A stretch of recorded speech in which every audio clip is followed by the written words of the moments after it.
This year for 2023, distinguished Toastmaster Jean Small was awarded the Toastmaster of the Year for her club and is the reigning storytelling champion of District 81. So not only will she parlez-vous français and wow us in English, I hope you translate, distinguished Toastmaster Jean, when you come to provide us with your art talk. The virtual space is yours.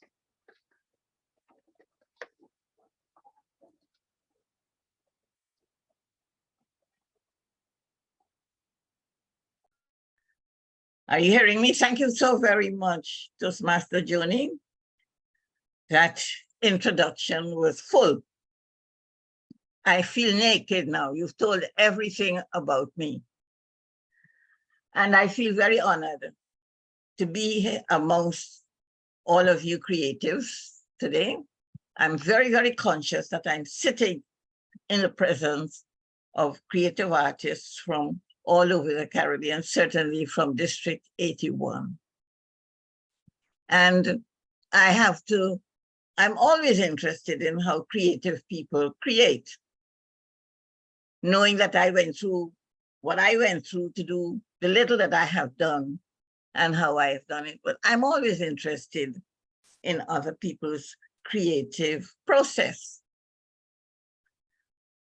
During the pandemic, since 2020, and the confinement that I have been in myself as a retired French teacher,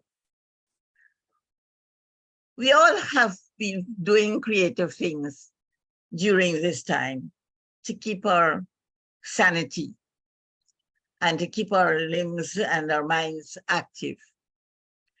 And I started writing some poems in French just to pass the time away. And I must say that I played a lot around with sound, making sound correspond from line to line. And I'll just give you a little bit of the first poem I wrote to show you what I mean by that. I wrote something about myself. And the title of the poem is Moitié Moitié, half and half, because that's exactly what I am. And the first line is, Je suis né le 17 janvier entre deux races. Okay, for those of you who know French, it says, I was born on the 17th of January in a space, dans un espace, in a space entre deux races. I was born in a space between two races. And that in-betweenness in that space really fascinated me and held my attention to the point where I became obsessed with the whole concept of space. Because I'm in that space and I have analyzed how I am and why I am and what I have done and what I have become in that space between African culture and Indian culture. And that is why I called it moitié moitié, half and half, because that's exactly what I am. But I was so interested in space that I went into the internet to discover a deeper explanation of space. And I fell upon the work of Carl Jung, the Swiss psychiatrist, who is responsible and is the originator and founder of the analytical psychology theory. And this is a theory that explores the psyche of man and the behavior of the human being. And that led me to think about artists, creative artists like you. What makes you the way you are? What makes you do the things you do and do the things the way you do them. And what the theory says is that every one of us is born into a space of which we are quite unconscious. We don't think about the space, but we are all, each one of us, we're born and live in a particular space. And that space has a great effect on your personality, exactly who you are, without your realizing it. And that is why it's called an unconscious space, because you don't think about it. You live in it from day to day, from year to year, without being conscious of what is in this space and if it is affecting you or how it is affecting you. You don't think about it. You just live in the space. What is in this space? The word personality comes from the word persona, which means a mask. A mask that you put on it's a word that's used by actors, a mask. And a mask can hide, cover, or it can reveal. It can reveal a character, or it can hide or cover features of a character. And in a civilized society, the whole purpose is for people to interact pleasurably, happily, for the success of life, living in that society. And you all know as Toastmasters how important the skill of communication is. Interaction, communicating. So what is it is in this space that so affects a human being? Apart from the fact that you are living with a family and there are family values there that affect you, obviously affects you. You grow up in it. You can't get away from it. So there is that unconscious presence of the values of your family and your own individual consciousness or unconsciousness of being in that space. And being without understanding and knowing that you are being. It's all affecting your instincts, your tastes, the way you speak, the way you do anything, maybe even the way you walk, the way you interact with people. But there's also another component in that space, and it is the unconscious collective values, the values of your ancestors, the values of your family, your clan, to put it in a term that would be used in Africa for the people, a clan. You have that unconscious collective value, unconsciousness is there. We have rituals, the way you speak, certain things you do according to the traditions of the family. And all of that impacts on you as an individual. So what I'm interested in is, what does it do to you as artists? How does it make you do whatever you do? What is it that unconsciously affects your way of communicating, of expressing your art? I'm going to ask you to bear with me when I give you an example of an experience I had recently, which I think is proof of this theory. It's very personal, and so I ask you to bear with me. But I have a granddaughter, that is my son's daughter, who spent many of her first 10 years in our family. And I have unforgettable joys of us being together, of her being in bed with me, and I'm telling her stories as a storyteller that I am. I'm telling her stories, and Nancy stories, and stories about lion and tiger. And one day my son said to me, tell her stories about your grandfather, where he came from India. Tell her about our family story so that she knows where she has come from. So I did that as well.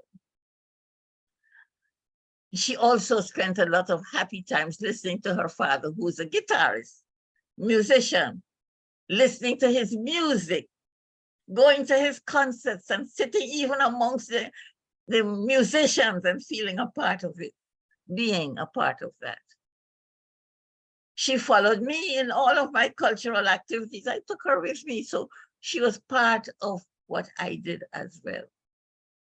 Well, because things didn't go too well between husband and wife, the mother forcefully took her out of that environment to live with a white family in the United States of America in a very small, closed community. And there she experienced racial discrimination for the first time. But she had to stay there necessarily. So she went through secondary school education, then she went through university education. And all that time I did not see her. We communicated in cyberspace. But when she graduated, I went up to the United States for her, the graduation ceremony. And that was the last time I saw her face to face until this year. When she is age 31, she had to come to Jamaica for her maternal grandfather's funeral.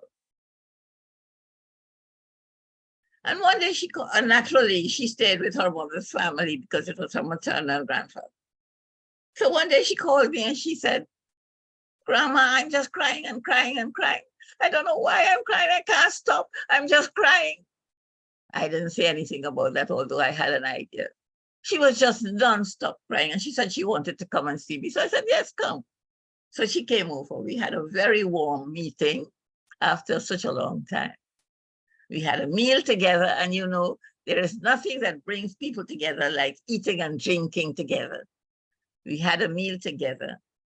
And after the meal, she got up and she was walking around restlessly in the living room, in the apartment, touching the cushions, touching the chairs, touching all the things I had, my artifacts. And I didn't know what she was doing, why she was doing this. And then she said suddenly, where is it? Where is my father's guitar? And he wasn't there because he was actually out working and he had his guitar. And she was restless. And she looked around and she found two old guitars in a corner and she opened them lovingly, touched them as though she was remembering those days when she listened to those music from that. I was very, very moved by this experience because it seemed to me that she had returned to a space that she lived in unconsciously, that she knew unconsciously. I was so taken by this concept of space. That was when I started thinking about this speech and the research that I did. And I called a friend of mine, an artist, painter, sculptor, to talk to me about it. And I asked him, when you are doing a painting, and how do you decide to use red or green or yellow? What is it? And he went right back to the time when he started, when he was first introduced to the art, and the people, his teacher, and the people who were in that group with his teacher. And when he started to feel and to get to know himself and his own expression. And as he explained it to me, it just entered him like an electrical shock at the moment. And you just know at that moment how you want to do what you want to do.